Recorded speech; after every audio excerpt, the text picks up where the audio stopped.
नमस्कार दोस्तों, स्वागत है आपका आपके अपने ही YouTube चैनल लक्ष्य क्लासेस पर। रोज़ की तरह आज भी हम सामान्य हिंदी के कुछ महत्वपूर्ण प्रश्नों पर चर्चा करेंगे। आप सभी लोग जल्दी से जल्दी जुड़ जाइए और सेशन को शेयर कर दीजिए। जल्दी से जल्दी सब लोग जुड़ जाइए और सेशन को भी जल्दी से शेयर कर दीजिए ताकि सभी लोग जल्दी से जुड़ जाएं। ईमानदारी से शेयर कीजिएगा।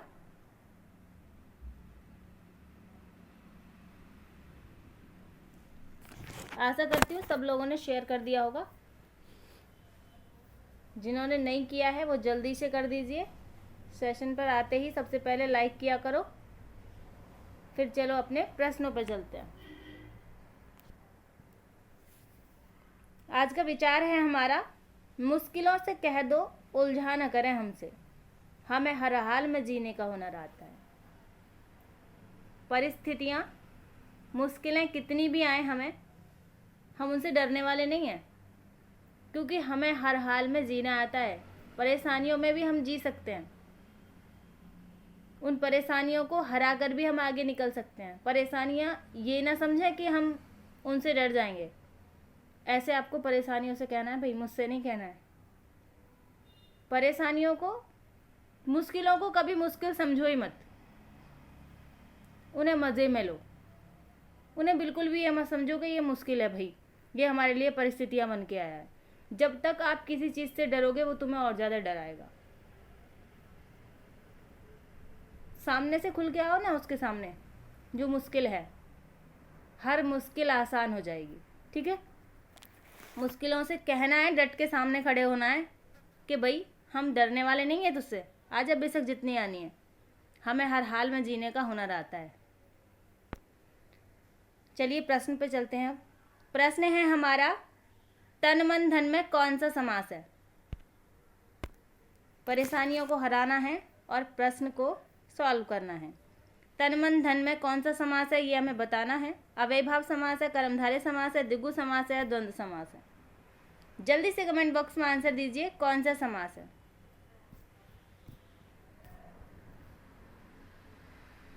एक ऊर्जा के साथ सेशन में बैठा करो और एक ऊर्जा के साथ आंसर दिया करो। जल्दी से इस प्रश्न का आंसर दीजिए। चलिए आंसर ले लेते हैं। अव्ययभाव समास नहीं होगा क्योंकि कोई अव्यय लगा हुआ नहीं है। कर्मधारय समास भी नहीं होगा, विग्रह करने पर है जो नहीं आ रहा। द्विगु समास भी नहीं होगा, कोई संख्यावाचक नहीं है। ऑप्शन डी हमारा सही होगा, द्वंद्व समास ऑप्शन सही होगा हमारा। क्यों सही होगा? तन मन धन तीन दिए हुए हैं, तीनों ही अपने आप में एक अलग स्थान रखते हैं। तीनों का अपने आप में एक महत्व है। तन का मतलब शरीर होता है, मन का मतलब मन होता है और धन का मतलब माया होता है। तीनों का अलग अपना अस्तित्व है। ठीक है, और हाइफन बीच में लगा हुआ है।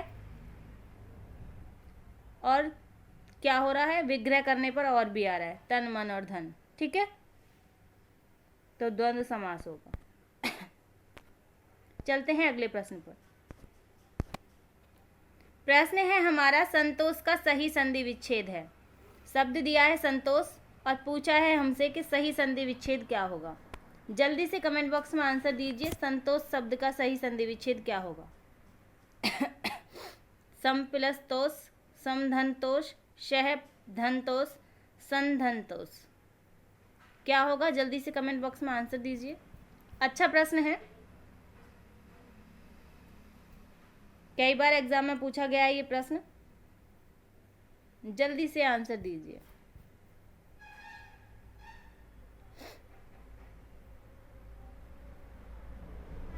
टाइम खराब करने वाले प्रश्न में लेती ही नहीं हूँ, बेकार के प्रश्न नहीं लेती हूँ, उपयोगी महत्वपूर्ण प्रश्नों को ही लेती हूँ। समय सबका मूल्यवान है, इसकी वैल्यू करनी चाहिए। ए ऑप्शन हमारा सही है, हलंत वाला शम प्लस तोष। ठीक है, संतोष का सही संधि विच्छेद होगा। संतोष शब्द में कौन सी संधि होगी? जल्दी से कमेंट बॉक्स में आंसर दीजिए। संतोष शब्द में संधि विच्छेद कौन सी होगी? संधि कौन सी होगी? संधि विच्छेद तो आपने बता दिया, संधि बताइए कौन सी होगी। जल्दी से कमेंट बॉक्स में आंसर दीजिएगा। कौन सी होगी? व्यंजन संधि होगी। ठीक है, चलते हैं अब अगले प्रश्न पर। प्रश्न है हमारा, प्रख्यात में प्रयुक्त उपसर्ग है। प्रख्यात शब्द दिया हुआ है और पूछा है कौन सा उपसर्ग है। प्र उपसर्ग है, तय उपसर्ग है, प्रख उपसर्ग है या आत उपसर्ग है। कौन सा उपसर्ग है, जल्दी से कमेंट बॉक्स में आंसर दीजिए। बहुत आसान प्रश्न है, बहुत ही आसान प्रश्न है, जल्दी से आंसर दीजिएगा। चलिए आंसर ले लेते हैं। पहला ऑप्शन हमारा सही है, प्र उपसर्ग है।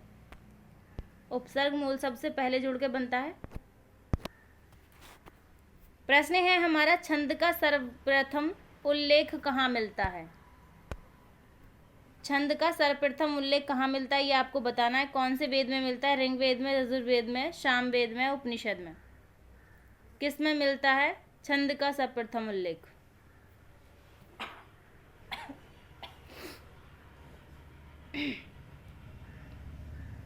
चलिए आंसर ले लेते हैं।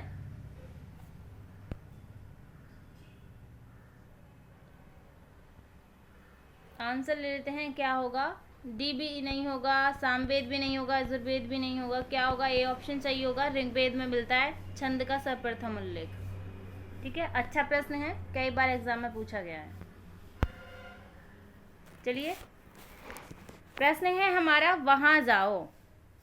वहां जाओ ये कैसा वाक्य है ये पूछा है। निषेधवाचक वाक्य है, अनुरोधवाचक वाक्य है, आज्ञावाचक वाक्य है, प्रश्नवाचक वाक्य है। जल्दी से कमेंट बॉक्स में आंसर दीजिए, कैसा वाक्य है ये, वहां जाओ।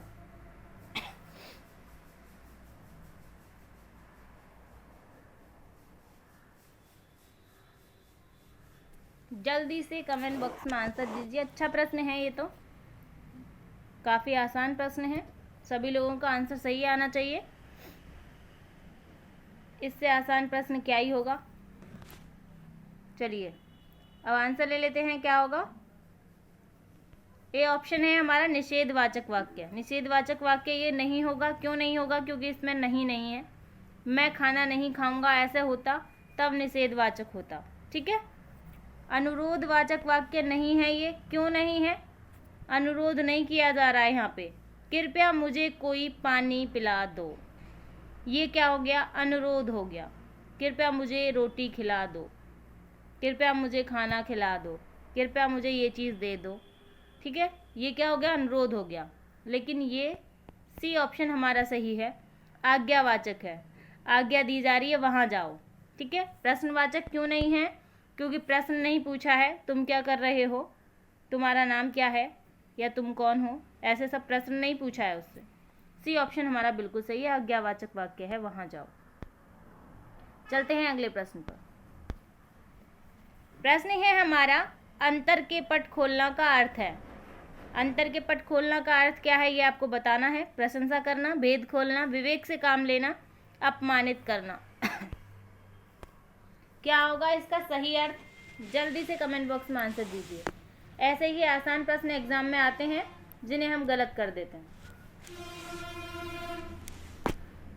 चलिए जल्दी से आंसर ले लेते हैं, क्या होगा आंसर। प्रशंसा करना नहीं होगा, अंतर के पट खोलना, भेद खोलना भी नहीं होगा, अपमानित करना भी नहीं होगा। सी ऑप्शन हमारा सही होगा, विवेक से काम लेना। ठीक है, विवेक से काम लेना इसका बिल्कुल सही अर्थ होगा।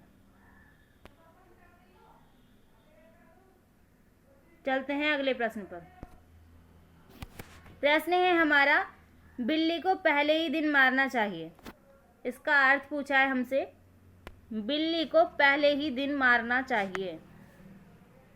इसका अर्थ बताना है हमें, क्या होगा इसका अर्थ। भय का शमन शुरू में ही कर देना चाहिए, दुश्मन पर पहले ही वार कर देना चाहिए, रौब पहले ही दिन पड़ता है फिर नहीं, बुरा समय आते ही सचेत हो जाना चाहिए। भाई आते नहीं है यहाँ पे, आते हैं। ठीक है, आते ही सचेत हो जाना चाहिए।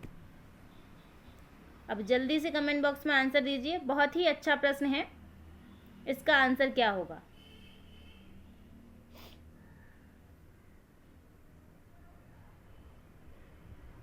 बिल्ली को पहले ही दिन मारना चाहिए। चलिए आंसर ले लेते हैं। बुरा समय आते ही सचेत हो जाना चाहिए, ये नहीं है। रौब पहले ही दिन पड़ता है, फिर नहीं, ये भी नहीं है। दुश्मन पर पहले ही वार कर देना चाहिए। भाई पहले क्यों करना चाहिए दुश्मन पे? कैसे पता चलेगा वो दुश्मन है आपका? जब वार करेगा सामने से तभी तो पता चलेगा ये दुश्मन है। पहले से क्यों करना चाहिए? ए ऑप्शन हमारा सही है, भय का शमन शुरू में ही कर देना चाहिए। बिल्ली को पहले ही दिन मारना चाहिए। यहाँ मारने का मतलब वो नहीं है कि जान से मार दो आप उसको, मतलब ये है कि भगाना चाहिए उसको। पहले ही दिन जब आपको बिल्ली दिखाई दे तो उसे धमकाना चाहिए, भगाना चाहिए वहाँ से, वरना तो क्या है, उसे आदत हो जाएगी और फिर रोज़ आएगी, और रोज़ आएगी तो फिर नुकसान करेगी। ठीक है, वैसे ही यहाँ पे ये अर्थ है इसका, भय का शमन शुरू में ही कर देना चाहिए। आपको भय है किसी चीज़ से तो आपको उसका शमन शुरू में ही कर देना चाहिए, वरना फिर वो क्या करेगा, विशाल रूप धारण कर लेगा और फिर उसका शमन कभी नहीं हो सकता। ठीक है, चलते हैं अगले प्रश्न पर। प्रश्न है हमारा, घर का जोगी जोगड़ा आन गांव का सिद्ध। इसका अर्थ बताना है। बहुत ही अच्छा है। घर का जोगी जोगड़ा और आन गांव का सिद्ध। गांव के ज्ञानी को सम्मान नहीं, घर घर में मिट्टी के चूल्हे, घर की मुर्गी दाल बराबर, घर का भेदी लंका ढावा। क्या है इसका सही आंसर, ये आपको बताना है। बहुत ही अच्छा प्रश्न है।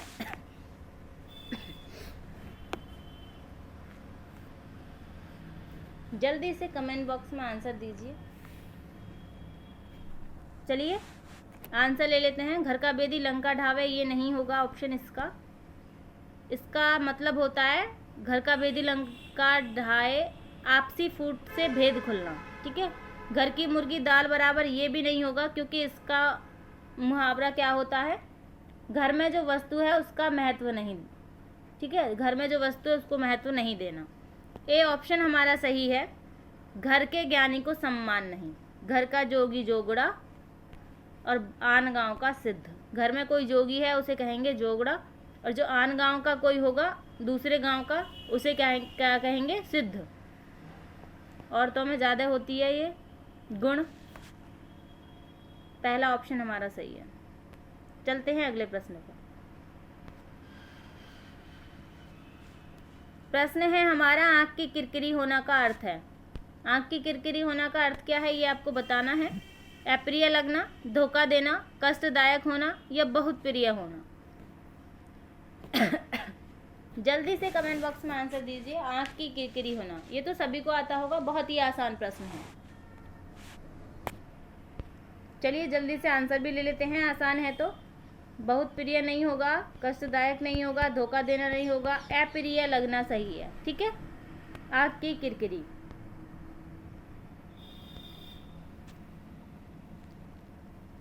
प्रश्न है हमारा, श्रृंगार रस का स्थायी भाव क्या है, ये आपको बताना है। उत्साह है, शोक है, हास्य है या रति है। श्रृंगार रस का स्थायी भाव क्या है, ये आपको बताना है। जल्दी से कमेंट बॉक्स में आंसर दीजिए।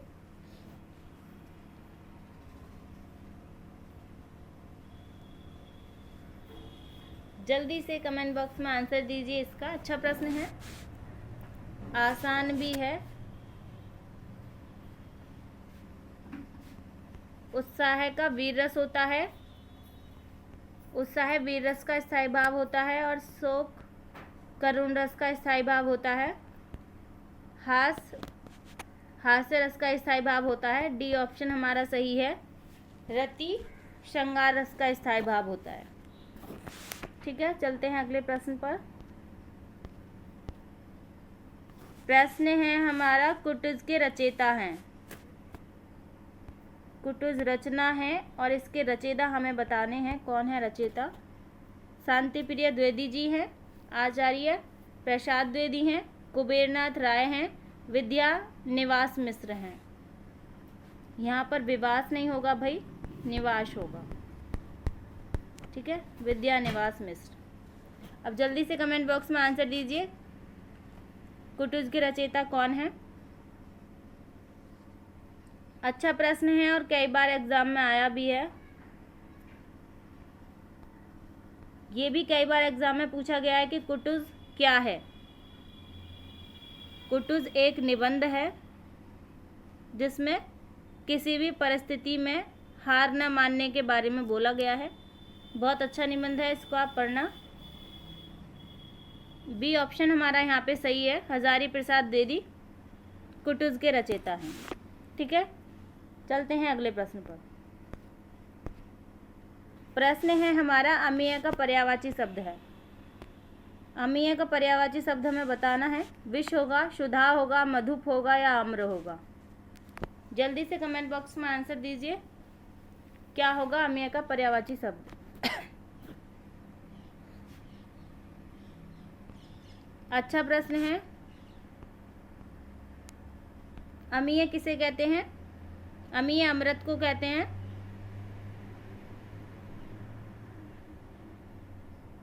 आंसर क्या होगा? बी ऑप्शन हमारा सही होगा।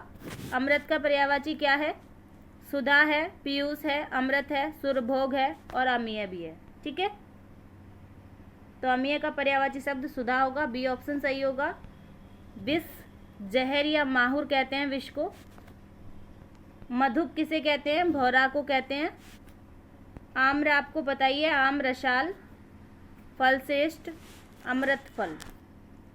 ठीक है, चलते हैं अगले प्रश्न पर। प्रश्न है हमारा निम्नलिखित में से वाक्य के शुद्ध रूप का चयन कीजिएगा। वाक्य के शुद्ध रूप का चयन करना है आपको। 4 ऑप्शन दिए हुए हैं, कौन सा शुद्ध है ये बताना है। कृपया आज का अवकाश देने की कृपा करें। आज का अवकाश कृपया देने की कृपा करें। आज का अवकाश देने की कृपा करें। आज का कृपया अवकाश देने की कृपा करें। कौन सा सही है ये आपको बताना है। जल्दी से कमेंट बॉक्स में आंसर दीजिए, 4 ऑप्शन में से कौन सा सही है।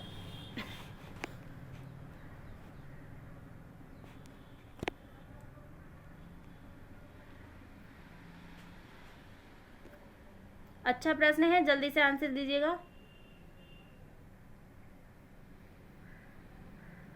चलिए आंसर ले लेते हैं, क्या होगा।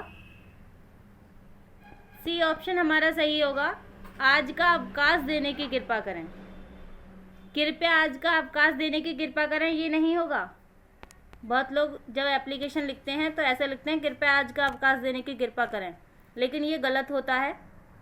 ये नहीं लिखा जाना चाहिए। क्या होना चाहिए? आज का अवकाश देने की कृपा करें। पहले से ही कृपया नहीं लगाना है। अवकाश देने की कृपा करें, पहले काम करवा लेना है, बाद में कृपा लगाना है। ठीक है,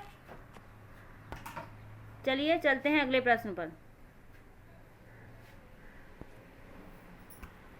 प्रश्न है हमारा रानी युद्ध, फिर डैश है यहाँ पे, वीरता पूर्वक लड़ी। रानी युद्ध वीरता पूर्वक लड़ी। पूछा है इस खाली स्थान में क्या आएगा। मैं आएगा, से आएगा, बीच आएगा या को आएगा। क्या आएगा? जल्दी से कमेंट बॉक्स में आंसर दीजिए। रानी युद्ध वीरता पूर्वक लड़ी। जल्दी से कमेंट बॉक्स में आंसर दीजिए। आसान प्रश्न है ये भी, लेकिन अच्छा प्रश्न है।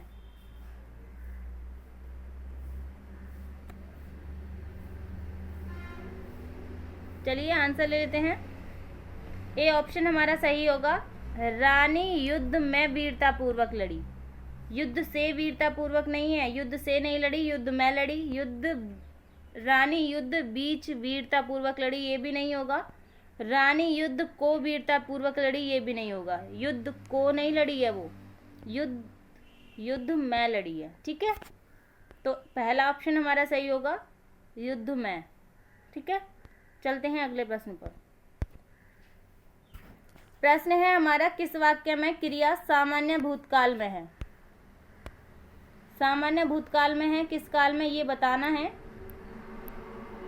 उसने पुस्तक पढ़ी, उसने पुस्तक पढ़ी है, उसने पुस्तक पढ़ी थी या उसने पुस्तक पढ़ी होगी। सामान्य भूतकाल का उदाहरण कौन सा है ये आपको बताना है। जल्दी से कमेंट बॉक्स में आंसर दीजिए, कौन सा ऑप्शन सही है।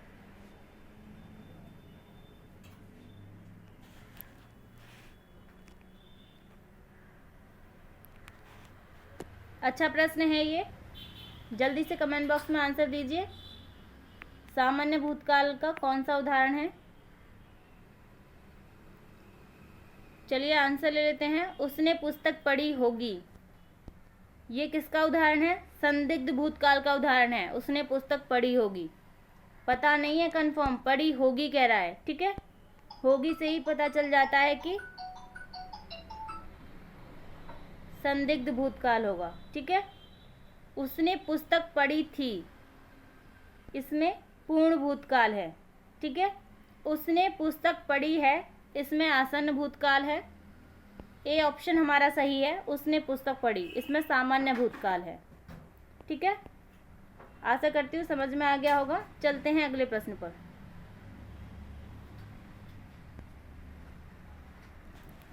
प्रश्न है हमारा फूंक फूंक कर पैर रखना। मुहावरे का अर्थ बताना है।